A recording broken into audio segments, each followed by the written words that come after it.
It's actually two totally separate sound systems that we manually weave them together. Mm-hmm. So we've got the haptic transducer system, which is the part that physically vibrates your body.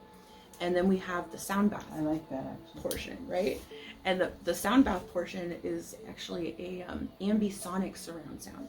Mm-hmm. And what ambisonic means is like a regular surround sound system is like a 360 degrees around you, which most people are familiar with what surround sound means. Mm-hmm. Ambisonic surround sound is the addition of above you and below you dimension as well. Oh. So you have the 360 and then you have above and below, which creates a total sphere. And so that's what we have is an ambisonic surround sound. There are 8 satellite speakers going around you, around your body on the platform. There are 4 more above your head. And then there are 2 sub-bass systems, which I'm sitting on one of them right now, that are below you, plus the transducers below you. Mm-hmm. So it just really creates this close range sphere of sound, this audio flux field that is just aimed right at you, but it's not so loud that it's gonna like hurt your ears, because all of the tactile vibration that your body is getting just satisfies those levels of that you want to feel the bass waves, you know. Mm-hmm. We don't have to crank the volume to give you that sensation when we use the transducers. And on the Sonosphere, each one of those transducers has 450 watts, and there's 10 of them. So we have 4,500 watts of power, which is a 10 times factor increase of a regular sound bed. And because this thing is made out of metal, plexiglass, and silicone, the sound waves can pass readily into your body, so you don't have a lot of cotton padding that is like absorbing all the best waves of, you know, the sound. You don't get that dampening effect. Mm-hmm. So I chose silicone for the padding because silicone transmits sound really nicely. It's also squishy, comfortable. You can also warm it up. So yeah, just trying to create like a futuristic, you know, vibratory, lit, warm, you know, environment for a human being that will activate all the good feelings that we have. Evolutionary, isn't it? That's what we're going for. Yeah. I've been working on this machine for 20 years. Yeah, since I was 20 years old. And this is my 3rd prototype that I've developed. The first one was really raw and conceptual, kind of an art installation with a meditation, space, and sound element. And then the second prototype was commissioned by a man in England for his private residence. So I created a second one. Wow, what a great thing in a private residence. Yeah, oh my goodness. With upgrades, you know, that was 2008. Shipped that to England. And then this is the third and hopefully final prototype, Sonosphere 3.0. And I will say, like, I didn't invent vibroacoustic therapy. Like, that's been around since the 80s. There are other vibroacoustic therapy devices out there.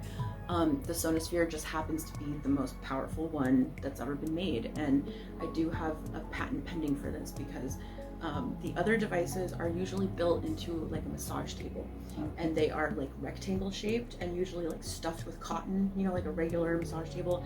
And they generally have about 4 different transducers, and each transducer is maybe like 50 watts or something. Mm-hmm. And so there's like a total of like 200, maybe 400 max watts on these sound tables.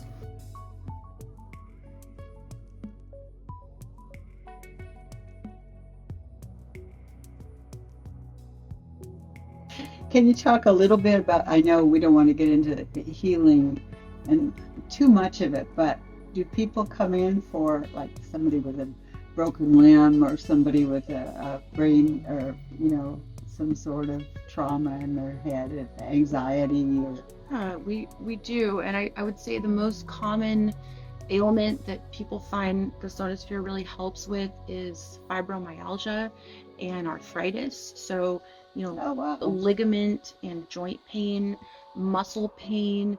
We've had lots of post-surgery folks come in that have just had surgery on their knee or their shoulder, and we have extra pads and things to like support your limbs. We can also isolate certain areas from too much vibration. Like if you want an area to be more isolated from the vibration, we can put dampening around it. But yeah, just anywhere that you have like pain related to muscles or bones or ligaments. Well, I'm thinking back of what you said earlier about people aging, people, their knees are more difficult and so on. Yeah. Do you have an impact on aging? I'm thinking evolution. I mean, I'm going, huh? Well, we, my husband and I use the Sonosphere a lot because one of the scientific studies that we've read was done by MIT. Okay. And they actually showed in their experiments with 40 hertz that the Sonosphere that 40 hertz vibrotactile stimulation can actually prevent neurodegenerative issues, which we all experience as we get older. And so that's because it activates all the nerves. Yeah, and so nerves gives us some juice. Yeah, that are like, if the nerves are dead or they're just sparse, it can cause nerve density to increase. It can bring just more, I don't even know how you describe it scientifically, but it brings more life into the nerves, and just causes more nerves to grow and make connections. And this was proven. And they've also said in that particular experiment that this shows promise for helping with paralyzed, like with people that are paralyzed. Wow, that's wonderful. And that just gave me chills when I read that. And I was like, okay, what would happen if they did this experiment with the Sonosphere? Because it is 10 times stronger than what they're using in these lab experiments. Could you actually regenerate and reawaken the nervous system of someone who has had a spinal disconnection or a nerve disconnection to where they're paralyzed? And that really fascinates me the most as far as future applications, but we just don't know if it is possible. You gotta get some volunteers who just want to get in here and try it. We would, and we'd love to do some clinical studies of our own too, and that's definitely on the slab for the future. Yeah, we're trying to find some grad students at the university level that are doing, biochemical experiments or clinical studies, that involve biophysiology, whatever. What about memory and things like that? They're not sure about memory, but I will say the Sonosphere is great if you're having like depression and anxiety. It's been amazing for people processing PTSD, and we've had several folks. Grief processing is a really big one we get in here a lot, and also people recovering from drug and alcohol addiction, because the Sonosphere creates a blissful euphoria that kind of makes you feel like a natural high, except for it's very good for you, and it is something that will help you and actually improve your health. But also makes you feel really good.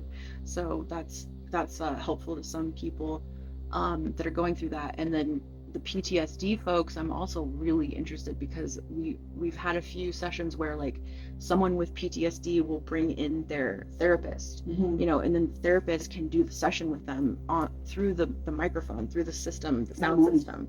So then they can talk about talk to their client like they usually would, but it becomes a somatic experience because the words of the therapist are literally coming through the body.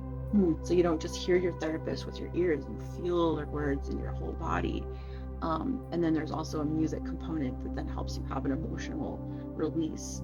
And it's a lot different than counseling. But it's so effective that we've just really been blown away. And some people have, we've got several testimonials from people with PTSD that have said that they feel like they have experienced healing, that they have healed it.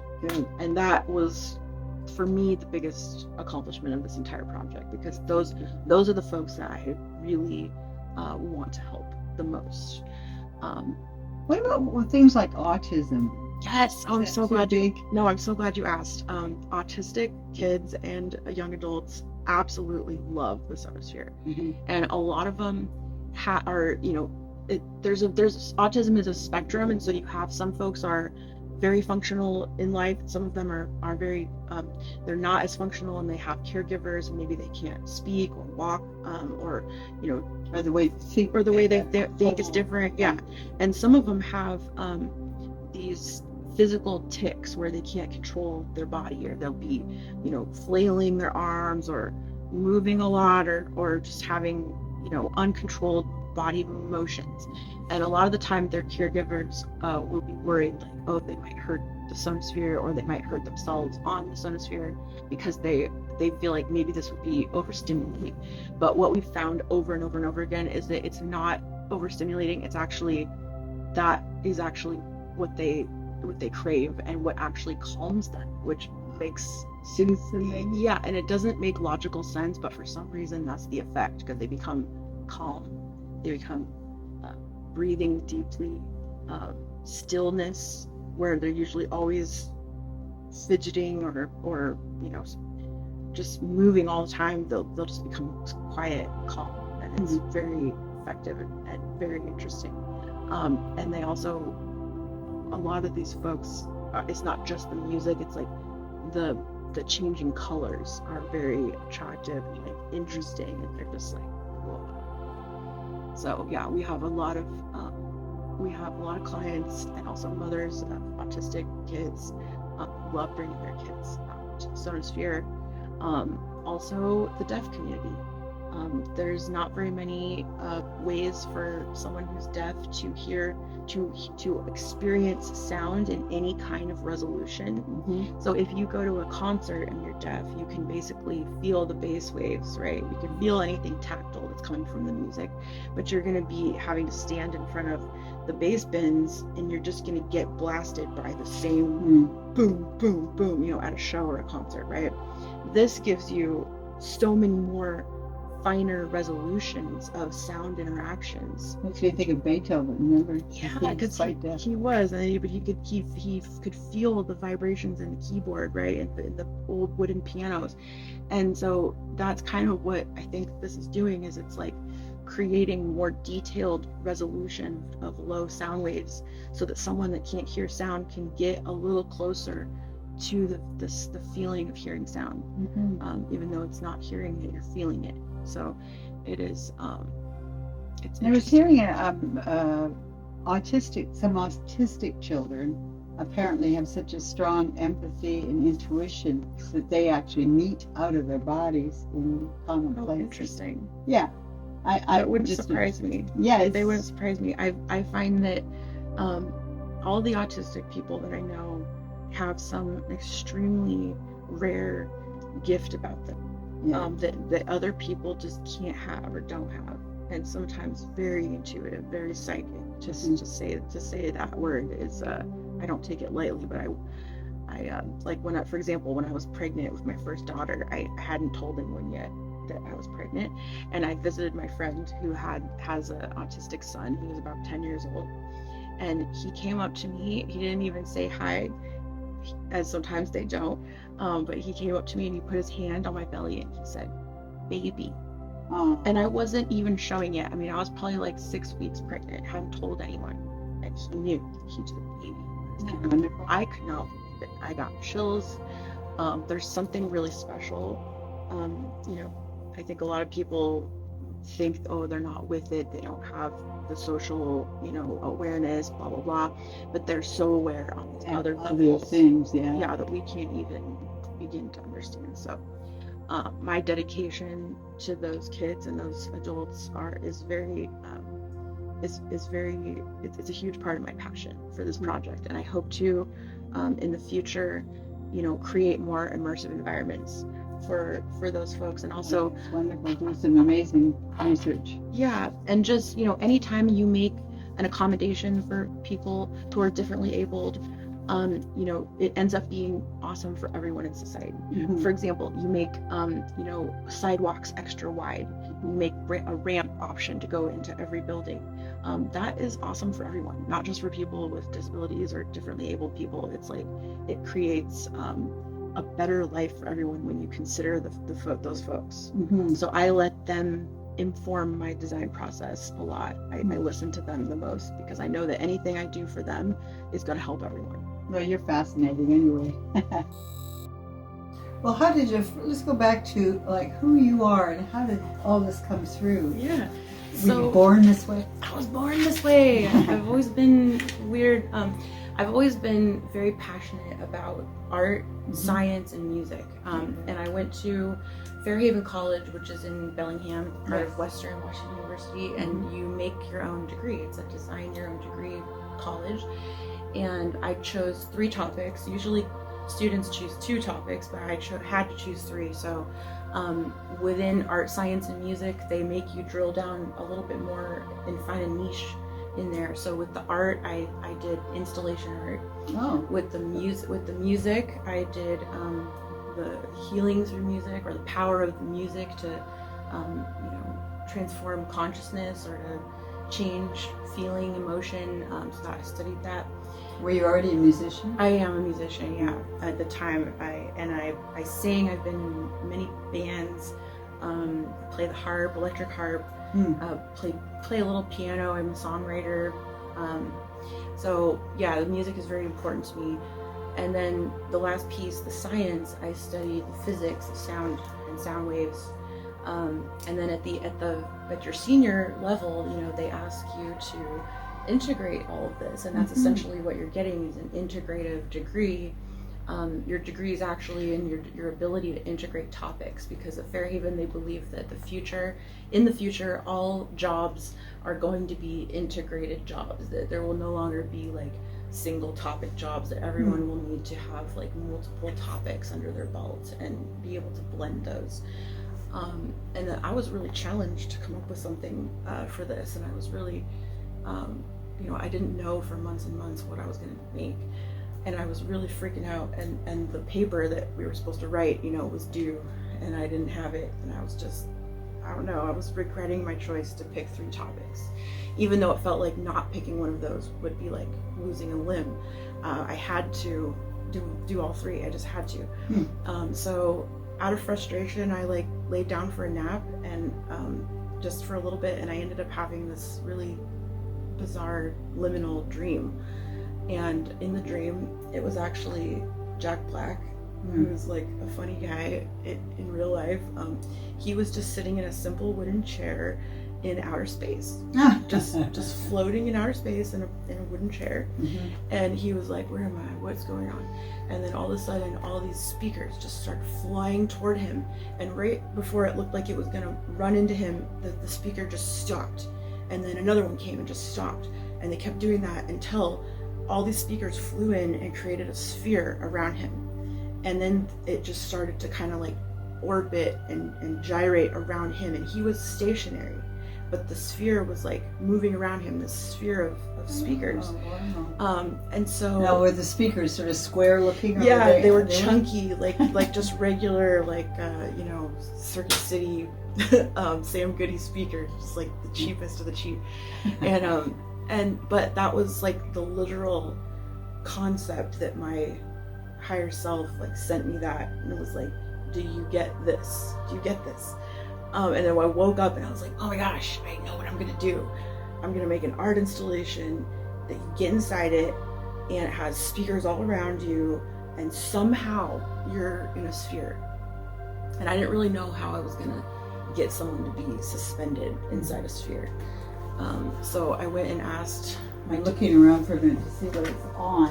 Right? And this is part of the suspense, is I covered it with this black fabric so you can't see what's under it, because I wanted it to look like it was like floating in outer space. Yeah. Which it feels like.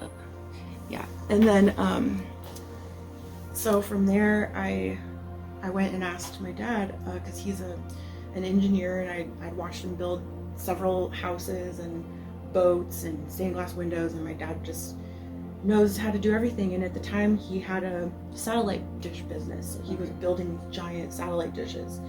And is he also musical? Yeah. Yeah. And he plays violin and has a deep appreciation for music, especially 60s rock and roll. And I asked him, I was like, is there any way that you could have a human, stationary inside a sphere that's moving? And he said, yeah, you would just need to have a pole in the middle that holds people hold the person up while the sphere part, rotates around that axis, right? So the first 2 sonospheres I designed had a pole in the middle, and the motor to this day is still, I still use a satellite dish Turner motor from my dad's original designs. And slowly over time, I showed the Sonosphere to lots of people, and the number one feedback I kept getting was people were like, I really want to be able to lay down in this thing, because the first 2 Sonospheres you would sit up and you had your back against the pole, and I kind of made these like back rests, and you were supposed to sit, lotus position or cross-legged in there. And a lot of people, good meditator. Yeah, good meditator position, but a lot of people just like can't sit crisscross applesauce, especially you get over a certain age, you got your knees hurting, like many people just couldn't do it. Right. And so I was like, and honestly, I started to not be able to do it. Like my legs would go numb after like 20 minutes, and I'm like, yeah, I gotta fix this. So then that was born the idea for this one, 3.0, and for that I also had another dream, which is where the pole got slit.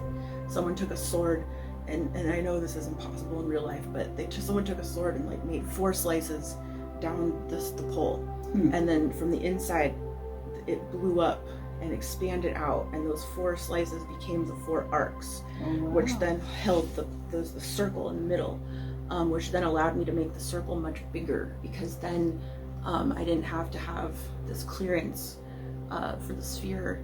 It's kind of hard to explain, but anyway, I totally redesigned the structure, and then I also, simultaneously with that, I'd gone back to school again at Western, this time for my degree in physics and engineering. Oh, physics, good for you. Yeah, and that was so hard. I mean, I think I couldn't have picked a harder degree.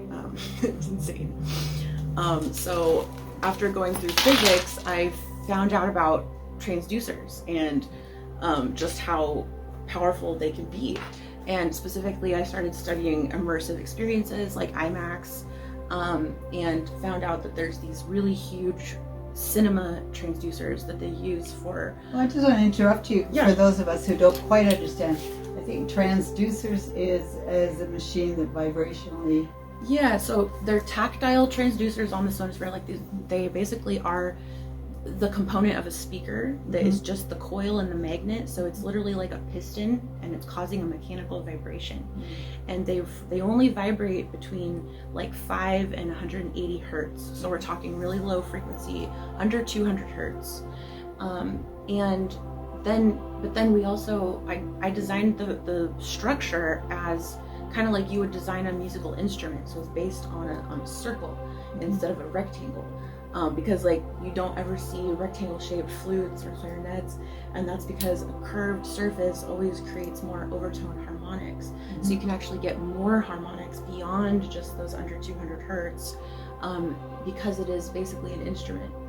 And then when you get inside it, your body is literally becoming part of a system that's resonating in harmony, and a greater resonance, a greater harmonic feeling overcomes your whole body.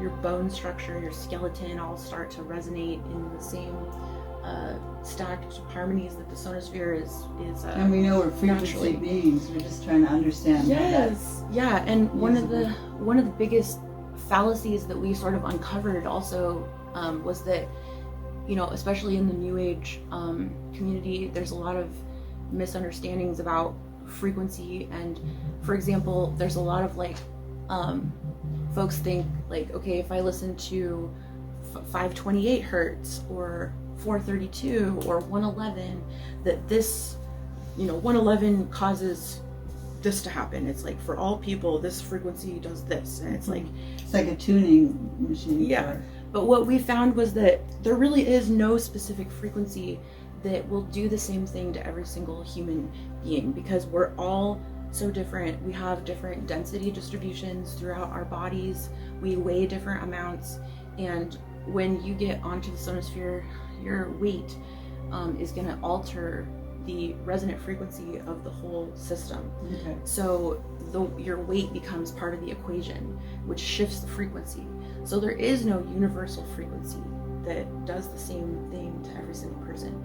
We definitely have identified some ranges of frequencies that are very acute ranges. Like within a few hertz, we can get a person's like lungs to vibrate, for example. We can do certain organ targeting. But bones, yep. Some of the bones, especially the spine and low back. Anything in your body that is hollow, any kind of tube, like your stomach, uterus, brain cavity, nasal cavity, throat, larynx. We actually had a client who had an issue with her larynx, and something like when she would get inflammation, it would actually like seize up so where she couldn't really talk. And there's no cure for her condition. It's like a very rare disease that she has. And she came up here to try it when she was having a flare-up to just see if it would work. And it completely worked. It helped her be able to speak again. It made her larynx open up. And because we were able to target just that area and really resonate it for her. You could target it with this huge... Yeah. Yep, because the standing waves that are building up in your body, we can move them around by just slightly shifting the frequency and the rate.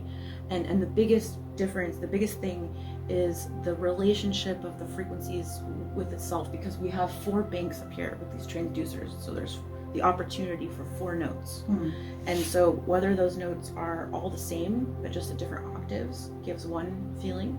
Or if we put them just a several hertz apart, then we end up with this 2 hertz wobble that actually helps do feels totally different inside your body. Like Tibetan bells that have a slightly different... Yeah, slightly different resonance. And so you start getting that a beat frequency that emerges, right? That's kind of like binaural beats, but it's like a 3-dimensional binaural beats. So it's we've kind of gone through the range, and my husband and I testing on each other, and it's been pretty amazing to see what's been possible with so this. It's kind of a discovery process. It is. It's super experimental. And when I first started out, I was thinking at the very best, this would just be very relaxing. I wasn't thinking for a second that this would be like the cure for anything, or this would be like a deeper medical device or anything. And it was pretty incredible, because when we first turned it on and we tested the resonant frequency of the Sonosphere, like where just naturally without anybody on here, what frequency is going to get like the most resonance, the most peak volume. We found for the Sonosphere, the fundamental frequency is 40 hertz. And we were like, oh, that's kind of an even number. That's kind of interesting. Let's Google that.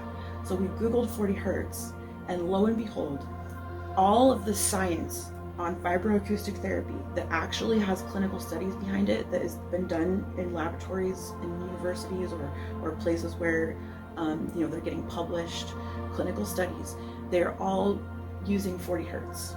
And I could not have known that or planned that into the fundamental nature of this machine. So that, for me, that was like highly intuitive. It was intuitively and almost divinely guided accident that caused us to stumble into this whole realm of science on 40 hertz. So then we started seeking out music for the sound baths that were in the key of E, because that's 40 hertz is E. So we started seeking out music that was in that key, so it would resonate with the Sonosphere and it would feel the best. And we started realizing that chords with the bass note of E, where E is the fundamental frequency, and all of the different chord harmonic intervals of those related to E in the key of E, including E minor, E major, were just the ones that felt the best, just physically felt the best. And it didn't really matter how big you were, because we could just fine tune it for different weighted people. But yeah. But it isn't. It's not about which person would like E. It's sort of an overall thing. It's just an overall, like, human beings on the Sonosphere. This is the ultimate, and there is an equation that governs this resonance system. It wouldn't apply to anything else, because nothing else like this has been developed.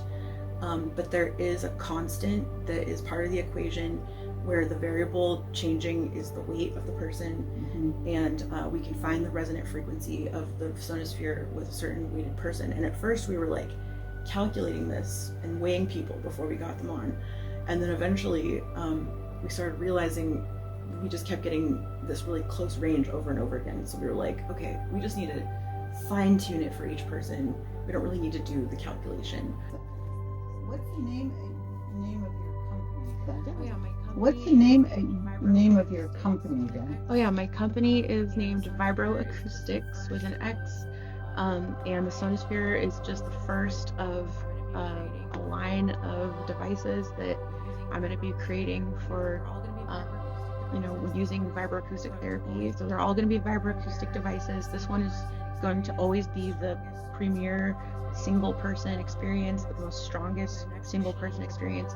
But my next machine, which I've designed, is going to be for 24 people. Oh, good. Okay. Yeah, so and it will not have, it's going to be a headphones experience, but it will have the vibration, and it will have the projection ceiling. It'll still be an immersive experience, but it'll be a lot easier to get onto. Someone in a wheelchair can just plop onto there. It'll be a lot more accessible and less less of a liability to so it might be better in like an urban environment. So we're trying to make something that can be put up in the city and have a higher number of people, and maybe also bring the cost down for an experience. How wonderful. Well, thank you so much for the time, for the experience, and So I look forward to seeing you again. Yeah.